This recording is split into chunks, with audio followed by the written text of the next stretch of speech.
It is always baffling to me that people are quick to jump to a conclusion without doing any little investigation at all. I am not saying I have all the answers nor the solutions, but I have a lot of questions and I try to get the answers.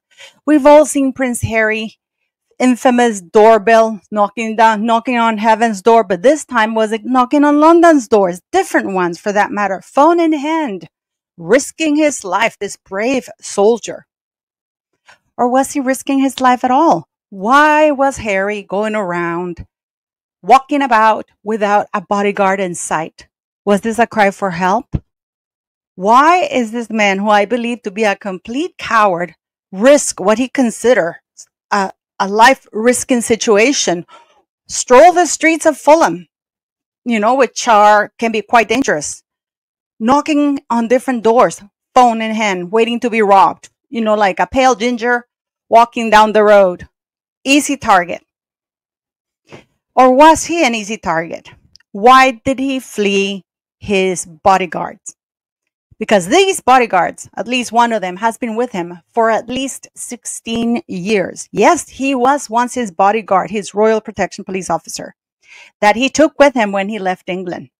And today, I am going to provide you with some information, and we can all decide whether this is correct or incorrect. Was Harry really risking his life, beautiful people? I don't know. Also, we see eye blocking when she says we're having our 7th wedding anniversary soon. I mean, it'll be our 7-year wedding anniversary soon. So an eye blocking suggests that's information you don't want to hear or you don't want to give. There's an issue in here somewhere. But before we do, please don't forget to hit that like button, subscribe, comment. Always leave your comments. I do read them. And those of you who are members, thank you very much for being a member. I do members live separately. So I thank you for that. And also I want to show how beautiful Princess Catherine looked today when she went and handed over the Fashion Award of the Year, the London Fashion Award. And she was wearing, nonetheless, Victoria Beckham, looking absolutely drop dead gorgeous. I mean, this woman doesn't look classy. She is pure class herself. And it's always surprising how beautiful she looks, how naturally it comes to her to look this amazing. Now, in regards to Harry, we know he's an idiot. We know that infamous interview he just gave. We know that he said that he doesn't want to bring his children to London because he believes that his children are at risk. He believes that Meghan Markle is at risk if they come to London. Probably because they have said so many nasty things about the Queen. I gotta tell you something that really has shocked me, though. I have been watching in some very popular YouTube channels and a lot of royal experts saying that Harry is the victim of Meghan Markle. I do not believe for 1 second that Harry is a victim of Meghan Markle. I think that they're both toxic. I don't know let me know what you think in the comments. But I do believe that Harry weaponized Meghan Markle against the royal family because he wanted to have the upper hand on the royal family, especially his brother.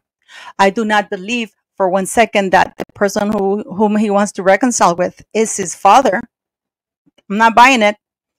I think he was speaking to Prince William because let's face it, guys. I don't wish any ill or harm on King Charles, but the fact of the matter is that he's older, he's ill. Most likely, he has a shorter lifespan than expected, and Harry knows it.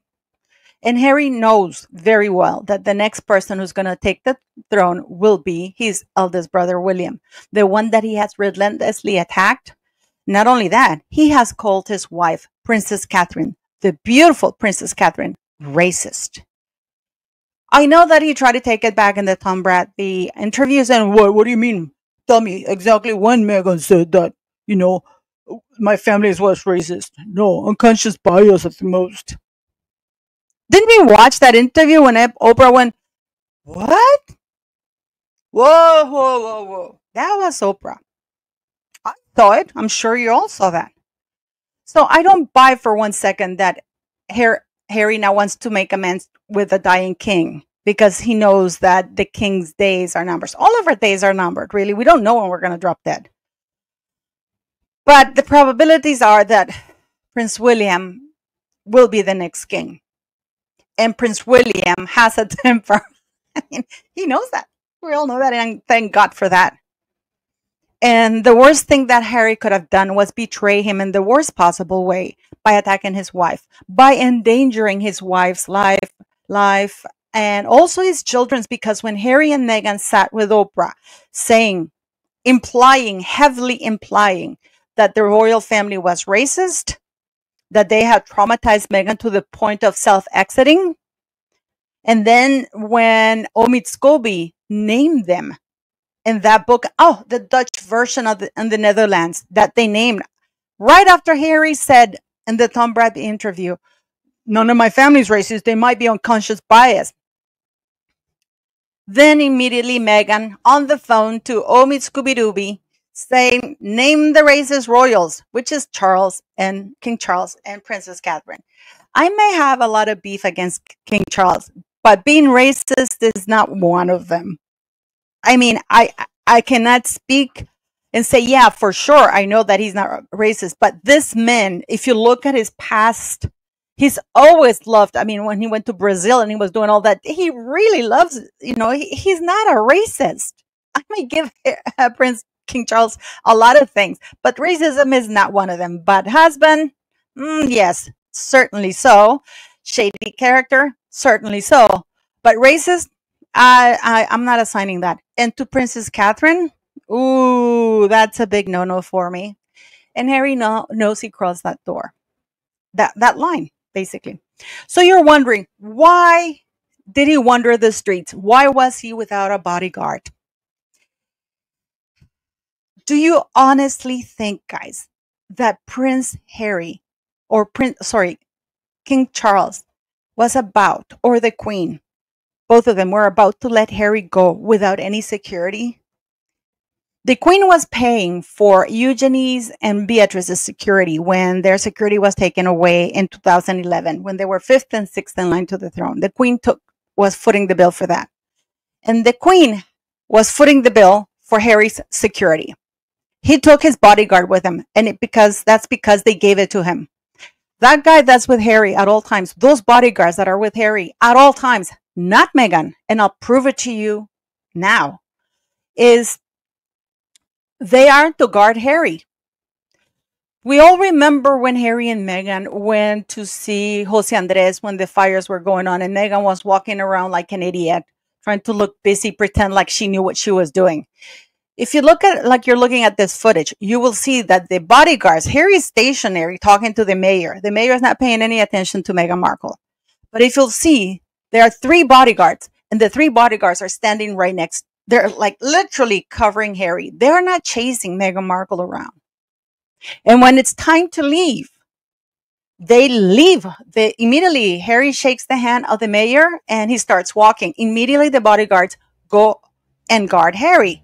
Meghan has to run up to them like you're watching right now because nobody was guarding her. These bodyguards go with Harry everywhere he goes. And the only times that Meghan Markle has them is when Harry is in town. But please show me one time when Harry has been without these bodyguards. And that's because the palace, the king, is still paying for his security. So Harry, it is my opinion that when Harry sat with BBC, and the reason why he's fighting to get other type of security is because he doesn't want his father or the palace in his mind to know his whereabouts or what he's up to, because in a way they're still protecting him. Okay? Because the bodyguards, in his mind, he thinks the bodyguards report to the royal family, which might be the case. And it might be the case because this guy's such an idiot. He's a danger to himself. He's a danger to others. Because we know that this man blabs. This man has verbal diarrhea. Yeah, he has verbal ginger diarrhea. And he will spew any secrets. And how do we know that? Because he's done that in the past. And if he doesn't have any secrets, he makes them up and sells them as his truth. So why did he have to go without his bodyguards this time in London? Why did he flee? Because he escaped them. Because you see, he has 2 or 3 bodyguards while he's there. Right, City? Right, City? Yeah. Why? Why did he escape them? And he went and walked about on his own, calling people and knocking on different doors. Because the way security works, if he's going someplace, this. I'm sorry, Chiquita, are you okay? The way it works is that the security goes ahead. He will have an address, like, don't you have GPS? All the phones, all you have to do is input the address and it'll take you exactly to the location. And usually his bodyguards would go ahead first, secure the perimeter, knock on the door, and make sure that the person answers the door and Harry just walks in quickly without him being seen. But he didn't want the bodyguards to know where he was going because he didn't want the palace to know what he was up to while he was in London. It has nothing to do with, oh, Harry, is risking his life or anything. It's because his father is still paying for his security, which is why he did that interview, which is why he was, in my opinion, fighting to get his own security, because he doesn't want to report to the royal household. He said it in his interview that he has to go through the royal household. Why? He doesn't really need to go through the royal household unless his bodyguards are from the royal household or paid for directly by the royal household. Because when he talked about the private citizens that get security from Ravik, let me give you an example. Salman Rushdie, the author, he is a private citizen, but because of the book that he wrote, and you remember when he was stabbed, he is considered an IPP person. You don't need to be a head of state to be an IPP person, which a lot of people are confused. A lot of people are confused that they think that IPP gives you a diplomatic status, which is wrong. I can guarantee you that Salman Rushdie does not have a diplomatic status. And he's just one of many private citizens that have those kinds of, these are citizens or individuals whose life, work, or whatever has brought them danger because of what they write about or what they do. Harry wants to get his own security. He doesn't want to have to be accountable to the royal family. But now that he lost the case, he wants to make peace, but not with King Charles, because he knows that power doesn't lie with King Charles. Power lies with William, and he knows that William won't pay for his security anymore. Do you think that I keep hearing that Harry has all these millions. From where? When Princess Diana died, she was worth about 15 million pounds, which is a hell of a lot of money. But don't forget that she wasn't the queen, and only the monarch is exempt from paying inheritance taxes. William and Harry had to pay inheritance taxes, which is almost 40%. So that's almost half. On top of that, they had to divide that money equally, which would have been about 6 and 7 million each. Let's say that through the years, it grew and he had like 20 million pounds, which is a lot of money, guys. It's like almost $30 million, but not enough for the lifestyle that they lead.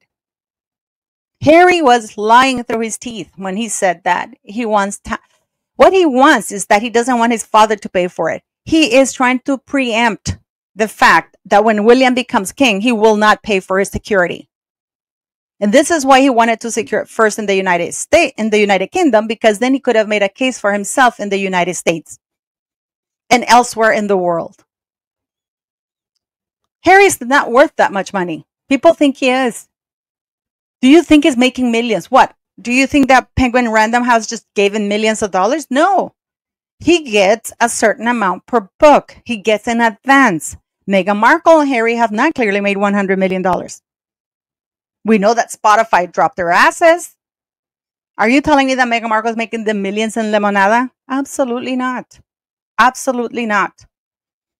Harry escaped he literally fled his bodyguards and everybody else because he knows how to do it when he wants to. Because the bodyguards are not going to allow him to just walk around in London because Harry is their responsibility. But if you're wondering why he did this, it's because he knows that he's being watched by the palace. He knows that the palace is looking out for him. And he knows that the only chance he has to keep security that the only chance he had was to win this court case. And this is why now he's appealing to the prime minister to give him back his security or to really rethink. Because King William is coming. And it's not going to be a pretty reign for Harry. I can tell you that, nor Meghan Markle. Yes, people. I mean, what do you guys think? Do you think that the bodyguards, Harry just told the bodyguards, stand down and I'm going to go walk around the streets of London and just wish me luck that nothing happens to me? Or do you think he escaped them just so the palace would know what he was up to? Do you think that Charles still paying for Harry's security? Because that type of security is almost $2 million a year, especially with the amount of travel they do, because we know that they love their travel. Do you think that Charles, or the Queen for that matter, would allow Harry to go out into the wild with his ginger? They know he's a coward. They know that he's never been exposed to the real world. I really look forward to what you have to say, because I do believe that the king has been paying for his security. And Harry's just scared that once the king is gone, that will be gone too. As usual, thank you for watching, and please let me know what you think, beautiful people.